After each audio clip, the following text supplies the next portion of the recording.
Action, comedy, chemistry. Rush Hour had it all. But 25 years later, the stars we laughed and cheered for have lived through fame, fortune, heartbreak, and in some cases, total disappearance. Some soared, others fell hard, and a few vanished without a trace. What really happened after the credits rolled? Their stories are far more dramatic than anything on screen. You won't believe how much they've changed. Chris Tucker as Detective James Carter. Loud, hilarious, unforgettable. Chris Tucker didn't just play Detective James Carter, he embodied him.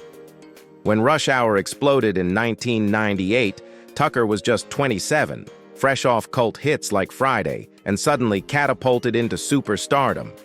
His chemistry with Jackie Chan was lightning in a bottle. East meets West, fast fists meets fast mouth. Audiences couldn't get enough. By Rush Hour 2, he was commanding $20 million a film. For a moment, he was one of the highest-paid actors in the world. But the spotlight burns hot. Tucker's lavish lifestyle, mansions, Bentleys, private jets, couldn't keep pace with the money coming in or going out. The IRS hit hard, slapping him with a staggering $14 million tax debt. Headlines turned brutal. Friends vanished. His image as Hollywood's golden comic shattered. But the collapse wasn't just financial. It was emotional. Tucker once admitted he felt suffocated by the pressure to always be on, always funny. The fame that made him had also boxed him in. So he did something few stars dare. He walked away. He stepped out of Hollywood's glare, turned to his Christian faith, and returned to the stand-up stage. Smaller venues, real people, honest laughs. He made quiet comebacks. Silver Linings Playbook in 2012, comedy tours across the U.S., but never chased the blockbuster spotlight again. Today, at 54, Chris Tucker lives a quieter life. He's still performing, still funny, but now on his terms. His net worth is around $5 million, a far cry from his peak. But he's traded glitz for peace, and for a man once drowning in fame, that might be the greatest comeback of all. Jackie Chan as Inspector Lee. To the world, Jackie Chan was already a legend when Rush Hour dropped in 1998. But in truth, he was a man with decades of pain behind every punch and kick. At 44, Jackie had broken nearly every bone in his body, battled rejection from Hollywood, and fought like hell to make his name matter in both East and West. Rush Hour changed everything. His silent stoicism, martial arts mastery, and perfect comedic foil to Chris Tucker's chaos turned him into a global icon. Audiences laughed, gasped, and cheered, but few saw the pain he was hiding. Jackie had already nearly died in 1986 after a stunt gone wrong in Armor of God left him with a fractured skull. On the medallion, he shattered his ankle and suffered serious back injuries. "Every part of my body has been hurt," he once said, not as a boast, but as a quiet truth. Behind the charm and wide smile, scandals loomed. In 1999, Jackie admitted to infidelity that rocked his family. Years later, his son's arrest for drug possession in China left him humiliated as both a father and public figure. His way of coping? Work. Always more work. Films, charity, endorsements, anything to outrun the shadows. Yet through it all, he never stopped giving. He built schools, donated millions, and trained the next generation. Jackie Chan became more than a martial arts star. He became a symbol of resilience. Now 71, Jackie is still active in film, still pushing his limits, still smiling through the pain. With a net worth of around $400 million, he's one of the most successful actors alive. But beyond the fame, his true legacy lies in his willingness to fall, get up again and again, and still make us laugh. Philip Baker Hall as Captain William Deal. You may not remember every line he said, but you remember the presence. Philip Baker Hall brought weight to every scene, gruff, no nonsense, and quietly commanding. As Captain William Deal in Rush Hour, He wasn't the action star or the comic relief. He was the grounding force, the man who made you believe the chaos had rules. By the time he stepped into that role in 1998, Hall was already 67 and had spent decades clawing his way through Hollywood's back door. He wasn't a heartthrob or a headliner, but a character actor with unmatched intensity. His collaborations with Paul Thomas Anderson, Hard Eight, Boogie Nights, Magnolia earned him critical acclaim late in life. He was never the star, but he made every star shine brighter. Yet behind the camera, life wasn't kind. A lifelong smoker, Hall battled emphysema in his later years. Friends and colleagues said he was a man marked by quiet grief. His first marriage ended in sorrow, and he outlived many of the peers he once shared stages with. Still, he kept working. The Truman Show, The Insider, Zodiac, Argo, even comedies like Bruce Almighty. He refused to stop, even when his health told him to. Acting wasn't a job for Hall. It was survival, a way to keep loneliness and regret at bay. His characters rarely smiled, but there was truth in every line, a kind of hard-earned wisdom that made even small roles unforgettable. Philip Baker Hall passed away in 2022 at the age of 90. He left behind a legacy of brilliance that never quite got its due and a modest net worth of around $1.5 million. But money never defined him. For those who know the craft, Hall was never just a supporting actor.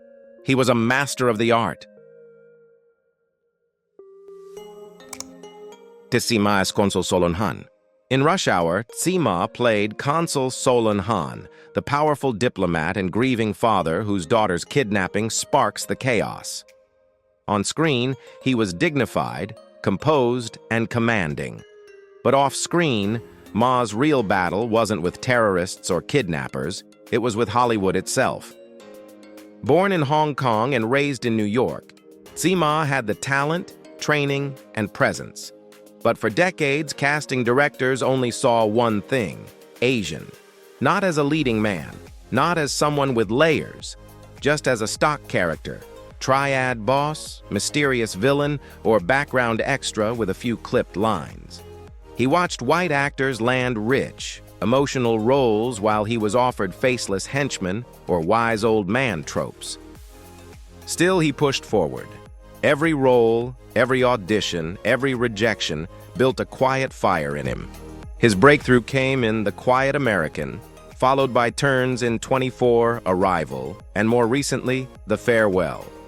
Slowly, he carved out a reputation, not just as a reliable actor, but as a symbol of what Asian American performers could be if given a real shot. But the damage had been done. By his 40s, Tzi Ma admitted to sinking into depression. He questioned whether it had all been worth it: the endless waiting rooms, the condescension, the lack of recognition. Fame never came easy, and when it did, it felt decades late. Today, at 63, Tzi Ma lives in California, working steadily and mentoring young Asian American actors. He's turned his own struggle into something meaningful, helping others climb the same steep mountain he once faced alone. His estimated net worth sits at around $3 million. Not flashy by Hollywood standards, but hard-earned. Tom Wilkinson as Thomas Griffin Juntao. In Rush Hour, Tom Wilkinson delivered a masterclass in misdirection. Charming diplomat on the surface, ruthless criminal mastermind beneath. His portrayal of Thomas Griffin, secretly the infamous Juntao, added gravity and sophistication to a film built on action and comedy. Wilkinson made evil feel elegant.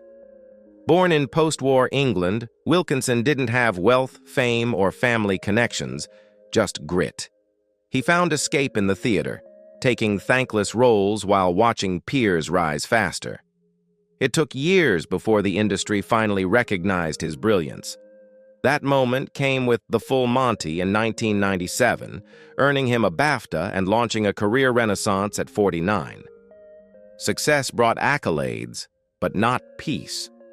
Though his marriage to actress Diana Hardcastle was strong, they endured heartbreaks, including the loss of a child, that never truly healed. Behind the Oscar nominations for In the Bedroom and Michael Clayton, Wilkinson was quietly battling depression. He worked through it, often hiding his struggles behind intense performances. His range was staggering: Benjamin Franklin in John Adams, Carmine Falcone in Batman Begins, and countless others. He brought weight to every role, often becoming the emotional anchor in films that could have drifted without him. But years of chain-smoking and pushing through exhaustion took their toll. Wilkinson's health declined in his 70s, and in December 2023, he passed away from cardiac arrest at age 75. It was a quiet end for a man who had spent a lifetime commanding attention on screen. He left behind an estimated net worth of $12 million and a legacy defined by depth, restraint, and the kind of acting that whispers rather than shouts. Roselyn Sanchez as Isabella Molina. When Roselyn Sanchez appeared as undercover agent Isabella Molina in Rush Hour 2, she lit up the screen. Elegant, confident, and impossible to ignore. But while audiences saw glamour, what they didn't see was the uphill battle she fought just to stand there. As a Puerto Rican actress in Hollywood, Sanchez knew early on that beauty was a double-edged sword. After Boat Trip and The Game Plan, she realized the industry had already typecast her. Even when Devious Maids became a hit, it came with backlash. Critics claimed it reinforced stereotypes Sanchez had spent her whole career trying to break. Off-camera, her struggles deepened. Behind the red carpet smiles, she battled endometriosis and ovarian cysts. Painful, invasive, and devastating to her hopes of motherhood. Her first marriage collapsed in 2001, adding heartbreak to frustration. Later, with actor Eric Winter, she went through grueling rounds of IVF and multiple miscarriages before finally becoming a mother of 2. Through it all, Sanchez kept showing up. She acted, produced, and eventually found roles that gave her more than just a pretty face to play. She also began to speak out about fertility, about Latina representation, about the silent pain women in the spotlight are often forced to hide. Now at 52, Roselyn Sanchez is still working, still fighting for better stories, and still turning pain into purpose. She lives in Los Angeles with her family, balancing motherhood and creativity with the same fire she brought to the screen decades ago. Her estimated net worth stands at $14 million, not just from acting, but from sheer perseverance. Sanchez never let Hollywood define her. She broke her own path and lit the way for others to follow. Elizabeth Pena as Detective Tanya Johnson. In Rush Hour, Elizabeth Pena played Detective Tanya Johnson, a sharp, no-nonsense cop who held her own alongside Jackie Chan and Chris Tucker. She wasn't just a token female presence. She brought strength, edge, and real authority. But off-screen, Pena was fighting a far tougher battle, one against an industry that never gave Latina women the respect they deserved. From the moment she broke out in La Bamba, Pena proved she was more than a stereotype. She had range, drama, comedy, voice work, TV, film. Yet Hollywood kept boxing her in, offering roles that were shallow, submissive, or simply spicy. Pena refused to accept that.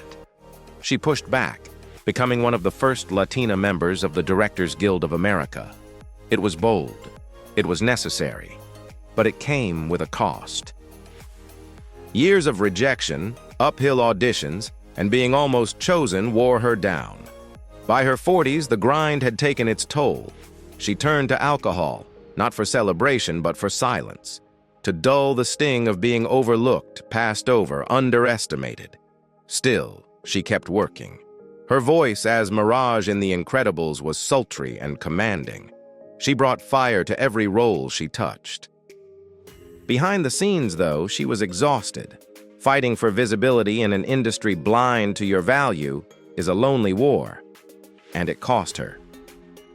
In 2014, Elizabeth Pena passed away at just 55 from complications related to alcohol-induced cirrhosis. She left behind a net worth of around $2 million, and a legacy that goes far beyond numbers. Pena was a trailblazer, a fighter, and a talent Hollywood never fully embraced, but never deserved to forget. She opened doors by refusing to shrink. And for every Latina actress rising today, her footsteps are still echoing, quiet but unshakable. Alan King as Stephen Rain. In Rush Hour 2, Alan King played Stephen Rain, the slick billionaire whose casino empire hides criminal secrets. He brought charm, swagger, and a dose of seasoned authority to the role. But behind the performance was a man whose life was filled with far more pain than punchlines. Alan King made his name in stand-up comedy, becoming a fixture in Las Vegas and late-night television. He had perfect timing, quick wit, and a sharp tongue that cut through any crowd. But his comedy was born from struggle.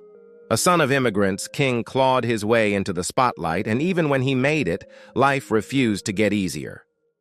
He suffered one of the deepest pains a parent can endure, the loss of a child to leukemia. That grief never left him. It lingered beneath the surface, shaping his humor, giving it weight and edge. Laughter became his armor, his therapy, his way of keeping the darkness at bay. By the time he filmed Rush Hour 2 in 2001, King was 74 and battling serious health issues. A lifelong cigar smoker, he was diagnosed with lung cancer, and the disease followed him onto sets and stages. Still, he kept performing, on TV, in clubs, in films, refusing to surrender to sickness. His resilience was quiet, steady, and deeply human. Alan King passed away in 2004 at age 76. His net worth was estimated at $10 million, but his true wealth was in the joy he brought to millions, often while carrying his own heartbreak silently. He wasn't just a funny man, he was a survivor. And in his final roles, including Rush Hour 2, he reminded audiences that even those who make us laugh the loudest are often fighting the hardest battles behind the curtain. Zhang Ziyi as Hu Li. She barely spoke a word in Rush Hour 2, yet Zhang Ziyi's presence as Hu Li, cold, precise, and deadly, left a lasting impression. At just 22, she already radiated star power. But global fame doesn't come without a price. And for Zhang Ziyi, that price was paid in silence, scrutiny, and survival. Her breakout role in Crouching Tiger, Hidden Dragon had already made her a global sensation. But as Hollywood came calling, the offers were often disappointing. Exotic villains, martial arts stereotypes, or mysterious beauties, roles that flattened her talent into tropes. Even in Rush Hour 2, Hu Li was more symbol than character. Zhang felt it and resented it. She fought hard to expand beyond those limits, earning acclaim in Memoirs of a Geisha. But that film stirred backlash in her home country, where critics accused her of betraying Chinese identity for Western applause. The cultural whiplash was crushing. Zhang was suddenly caught between two worlds, neither fully embracing her. By the mid-2000s, the pressure broke her. She disappeared from screens, stepping back from fame to focus on her mental health. In 2016, heartbreak struck again. She suffered a miscarriage that shattered her emotionally. Yet even in retreat, she was rebuilding. Over time, she came back stronger. Roles in The Grandmaster and House of Flying Daggers earned her dozens of awards and solidified her as one of Asia's most respected actresses. Now at 46, Zhang Ziyi is more than a movie star. She's a survivor of fame's harshest spotlight, still acting, still directing, and holding a net worth around $100 million. Her grace is real, but so are her scars. Hiroyuki Sanada as Kenji. In Rush Hour 3, Hiroyuki Sanada's portrayal of Kenji, Lee's mysterious childhood friend turned lethal enemy, added emotional weight to the franchise's final act. His calm menace, sharp precision, and layered pain brought depth to what could have been just another villain. But Sanada's journey to that moment wasn't built on luck. It was built on endurance. Trained from childhood by Japanese action legend Sonny Chiba, Sanada's career began with bruises. He rose through the ranks of Japanese cinema by throwing himself literally into punishing martial arts roles. The Twilight Samurai, The Last Samurai, Ring, The Wolverine. Each performance was earned through sweat, discipline, and physical sacrifice. But even as his fame grew, so did the toll. Behind the graceful fight scenes were torn muscles, broken bones, and a body pushed to its limit. In 2010, Sanada was diagnosed with a serious kidney issue. For a man whose life and craft depended on physical control, the possibility of weakness was terrifying.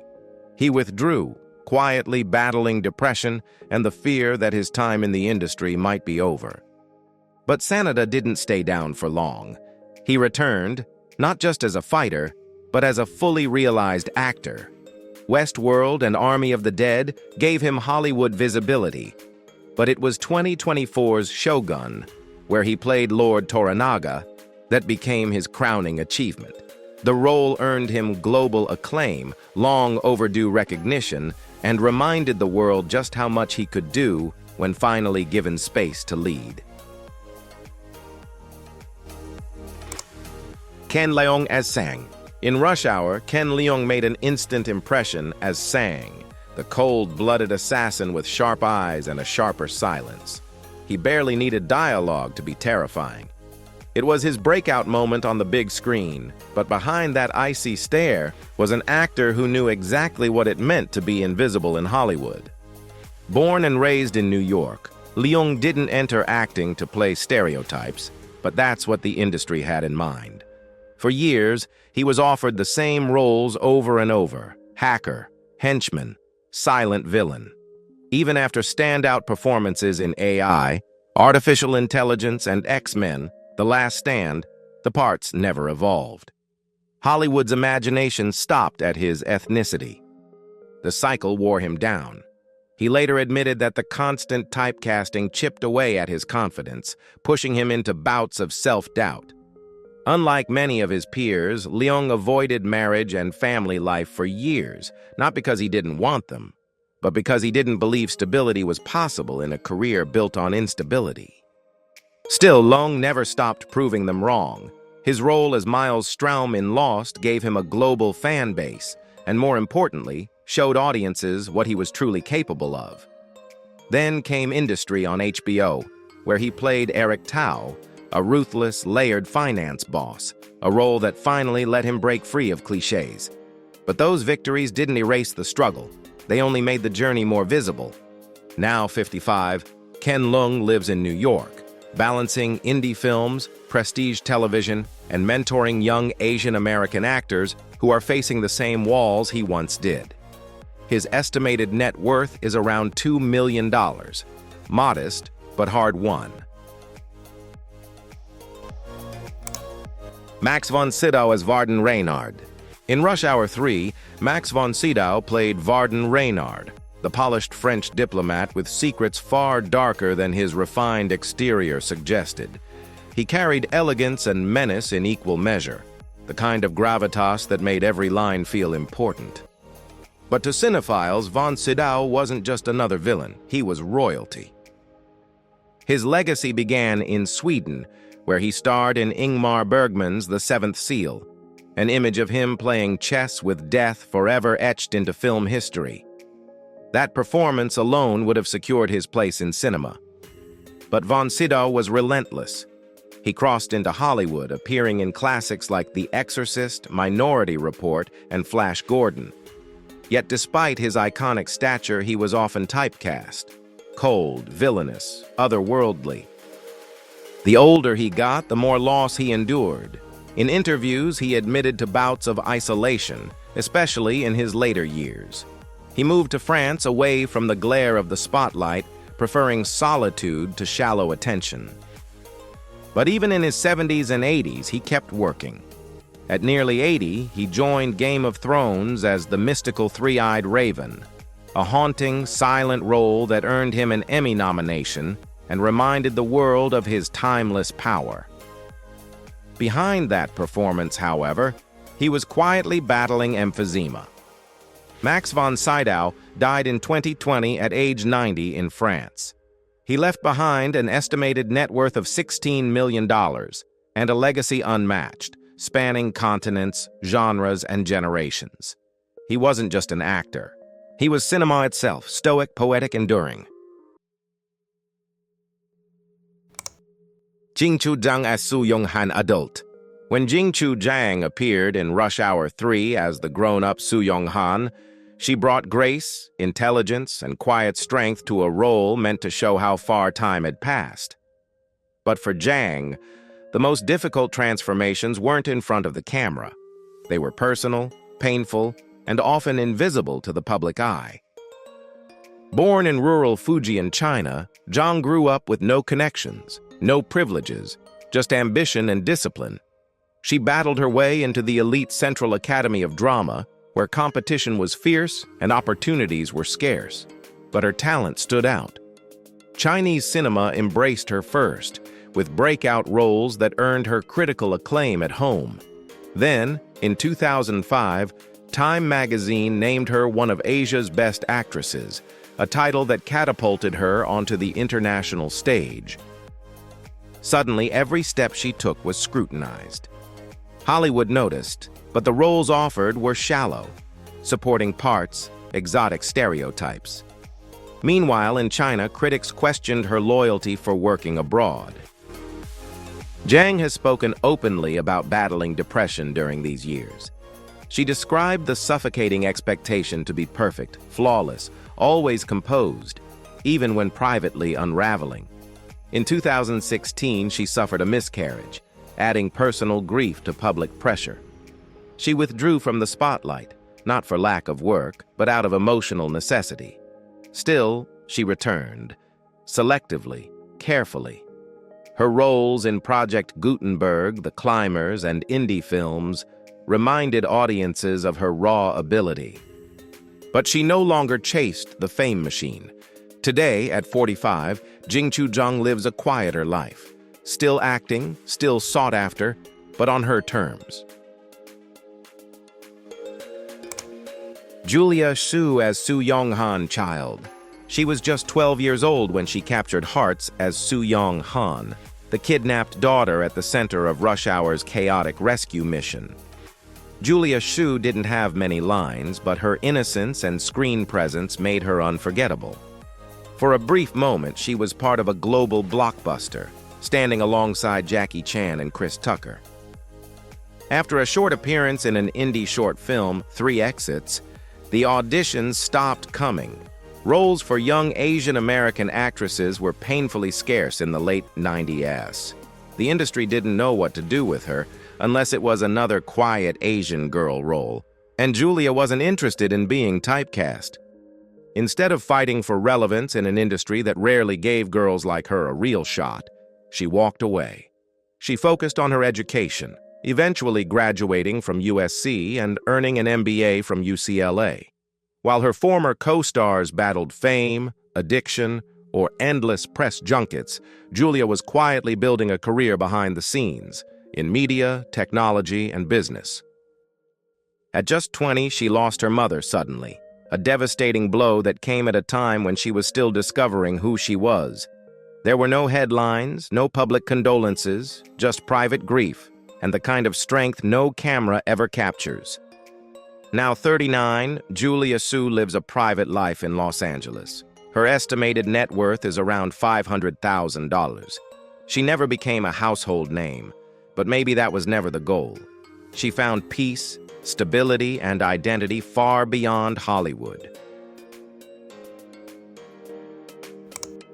Chris Penn as Clive Codd. In Rush Hour, Chris Penn played Clive Codd, a small-time criminal whose scene was brief but memorable. For most viewers, he was just a side character. But for those who knew cinema, Penn was far more than that. He was a gifted actor from Hollywood royalty, a man born into talent and haunted by its weight. As the younger brother of Sean Penn, Chris grew up in the industry's shadow, but he carved out his own path with raw, magnetic performances in films like Reservoir Dogs and Footloose. He had grit, vulnerability, and an edge that made you believe every character he played. Directors loved his instincts. Audiences remembered his face, even if they didn't always remember his name. But behind the camera, Chris battled demons bigger than any role. Fame never came easy, and neither did peace. Struggles with addiction followed him for years. Cocaine, prescription pills, alcohol, they became both escape and enemy. His weight ballooned, his health declined, and while his talent never faded, the roles did. Hollywood, brutal as ever, started passing him over. In 1997, he was arrested for drunk driving. It was one of several public signs that he was spiraling. Just 9 years later, in 2006, Chris Penn was found dead at home. He was only 40. The coroner's report listed an enlarged heart, worsened by years of substance abuse. Cocaine and multiple medications were still in his system. He left behind a modest net worth of about $1 million. But more importantly, he left behind a legacy of potential both realized and lost. He was the kind of actor who could steal a scene in seconds and the kind of man who, despite his battles, never stopped trying. Rush Hour wasn't just a film, it was lightning in a bottle. Action, comedy, and unforgettable chemistry made it a classic that defined a generation. But behind the laughs and explosions were real people, with stories even more dramatic than what played out on screen. Some rose to fame, some disappeared, and others faced struggles no script could predict. It's a reminder that behind every role is a life. Now it's your turn. Who do you remember most from Rush Hour? Was it Carter's wild one-liners, Lee's stoic calm, or maybe a side character who stole the scene? Drop your favorite moment or memory in the comments. Thanks for watching, and Happy New Year. Here's to 2026. Fresh starts, good laughs, and movies that still hit after all these years.